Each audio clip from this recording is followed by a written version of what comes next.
السلام علیکم معزز ناظرین و سامعین، ہمارا آج کا مضمون ہے صارف، کنزیومر۔ یہ وہ ٹاپک ہے معزز سامعین اور ناظرین جو ہر ایک شخص، جتنے بھی ہمارے پاکستان کے سٹیزنز ہیں، ان کو اس کے بارے میں آگاہی لینا بہت ضروری ہے۔ اب صارف کون ہے؟ صارف وہ بندہ ہے جو کسی دکان سے کوئی چیز خریدتا ہے، اس کے کیا حقوق ہیں۔ صارف کون ہے؟ جو وابڈا کی بجلی استعمال کرتا ہے، جو سوئی گیس استعمال کرتا ہے، یا کوئی بھی اشیاء جس کی وہ خرید کرتا ہے، وہ شخص صارف ہے۔ اس کے کیا حقوق ہیں؟ آج ہمارے اس پروگرام میں ہم یہ تمام چیزیں آپ کے سامنے رکھیں گے کہ اگر کوئی شخص جس کے حقوق وہ سمجھتا ہے کہ اس نے کوئی چیز خرید کی ہے، وہ خراب ہوئے ہیں، تو وہ ایسی صورت میں کیا کرے گا۔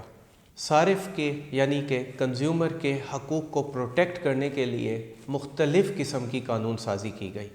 اگر کوئی صارف اسلام آباد کی حد میں رہتا ہے یا اسلام آباد کی ٹیریٹری میں رہتا ہے تو اس کے لیے اسلام آباد کنزیومر پروٹیکشن ایکٹ جو ہے وہ نافذ العمل ہے۔ اسی طرح پاکستان کے ہر صوبے کا اپنا کنزیومر پروٹیکشن ایکٹ ہے، اور ہمارے صوبہ کے PK کے لیے NWFP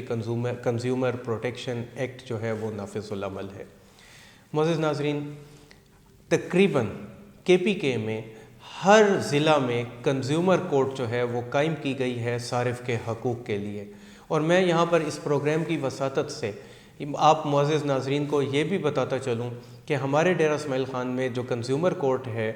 اس کورٹ کی جو سیٹنگ ہے، جہاں پر وہ کورٹ بیٹھ رہی ہے، یہاں پہ وہ کورٹ کام کر رہی ہے، وہ بالکل وابڈا کے مین آفس کے گیٹ کے سامنے قلعہ روڈ پر جو ہے وہاں پہ کورٹ موجود ہے۔ اب معزز ناظرین، یہاں پر میں تھوڑا سا اور بھی آپ لوگوں کے سامنے کلیئر کرتا چلا جاؤں کہ فرض کریں کہ ایک شخص ہے، اس کو وابڈا سے کوئی گریوینسز ہیں، جیسے کہ نارملی لوگوں کو ہوتا ہے، تو اس کے پاس 2 راستے ہیں، بلکہ 3 راستے ہیں۔ پہلا راستہ یہ ہے کہ نارملی یا تو وہ چلا جاتا ہے وفاقی محتسب کی عدالت میں، وہاں پر جاتا ہے، وہاں پر اپنا ریلیف لیتا ہے، یا کنزیومر کورٹ جو ہے وہ اسپیشلی اس پرپس کے لیے ہے، وہ وہاں پر چلا جاتا ہے، لیکن اس کے لیے کچھ شرائط ہیں۔ وہ یہ ہے کہ اگر آج آپ کے پاس بل آیا ہے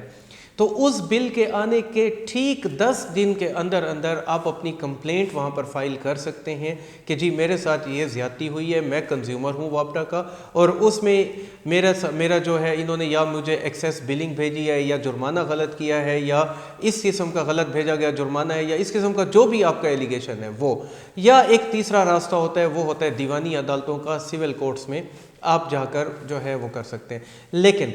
کنزیومر کورٹ میں ضروری نہیں ہے کہ ایک صارف جو ہے وہ وکیل رکھے۔ اب کنزیومر کورٹ میں کون سے صارف جا سکتے ہیں، اس کے لیے تھوڑا سا ایک تفریق جو ہے وہ میں آپ لوگوں کے سامنے رکھنا چاہوں گا۔ اس میں اگر آپ کسی چیز کے خریدار ہیں، یعنی آپ نے موٹر سائیکل خریدا، کوئی مشینری خریدی، کوئی فریج خریدا، یا کوئی ایسی چیز ہے جو آپ نے خرید کی اور اس میں کسی قسم کا کوئی ڈیفیکٹ نکل آیا، یا اس میں کوئی کسی قسم کی کوئی ایسی چیز آ گئی، یا کوئی ایسا معاملہ بن گیا کہ آپ سمجھتے ہیں کہ آپ کو کنزیومر کورٹ جانا چاہیے، تو آپ اسی چیز کی خرید، اور ہاں ایک چیز اور یہاں پر وہ بھی میں اضافہ کرتا چلا جاؤں کہ ایک اور چیز بھی آپ ذہن میں رکھیے گا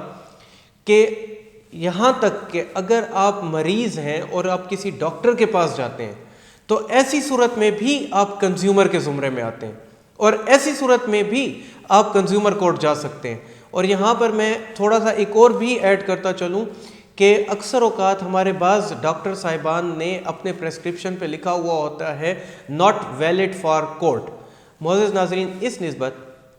اعلیٰ عدلیہ کے کچھ نظائر ہیں، اور ان میں ایک نظریہ جو میں آپ کے سامنے کوٹ کر دیتا ہوں، PLC 1990 CS پیج 40۔ ناظرین، یہ وہ ہے جس میں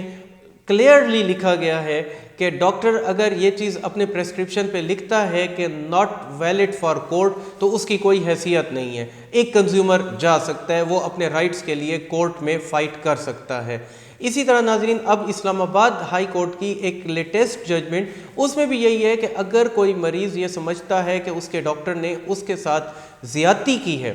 تو وہ بھی کنزیومر کورٹ جا سکتا ہے، اور وہ ججمنٹ بھی میں آپ کو گوش گزار کر دیتا ہوں۔ PLD 2018 اسلام آباد پیج 372، اس میں بالکل کلیئر اور واضح ہے کہ اگر کوئی شخص ایگریوڈ ہے ڈاکٹر کے کسی رویے سے یا ڈاکٹر کے کسی اس سے، اور وہ سمجھتا ہے کہ اس کے رائٹس جو ہیں وہ وائلیٹ ہوئے ہیں، تو وہ جا سکتا ہے۔ معزز ناظرین، اب کیا ہوگا اگر اب آپ کنزیومر کورٹ جاتے ہیں، وہاں پر جا کر اپنی کمپلینٹ دائر کرتے ہیں، تو کنزیومر کورٹ فوراً جو آپ کی مخالف پارٹی ہے اس کو نوٹس جاری کرے گی اور اس کو ہدایت کرے گی کہ وہ 30 دن کے اندر اندر اپنا جواب جمع کرائے، اور ایسی صورت میں جواب آنے کی صورت میں کنزیومر کورٹ اس کو دیکھے گی، اگر تو اس میں ضرورت ہوئی تو شہادت قلم بند ہوگی، اور اسی طرح کنزیومر کورٹ اپنی فائنڈنگز دے گی، اور اگر آپ کو پایا جائے گا کہ واقعی آپ کے ساتھ کسی قسم کی کوئی زیادتی ہوئی ہے اور آپ اس کو ثابت کرنے میں کامیاب ہو گئے ہیں، تو کنزیومر کورٹ جو ہے وہ کوئی بھی سزا جو ہے وہ مقرر کر سکتی ہے آپ کے مخالفین کو، یعنی جو بھی ہے جس کے خلاف بھی آپ نے کیا، یا آپ کو یہ بھی آپ کے لیے وہ یہ بھی کر سکتے ہیں کہ اس میں قانون میں یہ چیز بھی بڑی کلیئر ہے کہ اگر آپ نے کوئی چیز خرید کی ہے تو وہ آپ کے مخالف کو ہدایات دے سکتی ہے کہ اس کو ریپیئر کرا کر دو، یا اس کو چینج کرا کر دو، یا اس گڈس کی جو قیمت اس نے وصول کی ہے وہ اس کی جو ہے واپسی کرا کر دیں۔ اور اس کے ساتھ ساتھ یہ پینلٹی بھی موجود ہے کہ اگر آپ نے کوئی فریولس یا فالس کمپلینٹ کی ہے تو ایسی صورت میں بھی اس میں ایکشن موجود ہے۔ بہت شکریہ ناظرین، امید ہے کہ آپ کو ہمارا یہ پروگرام پسند آیا ہوگا، آپ کے فیڈ بیک کے منتظر رہیں گے۔ شکریہ۔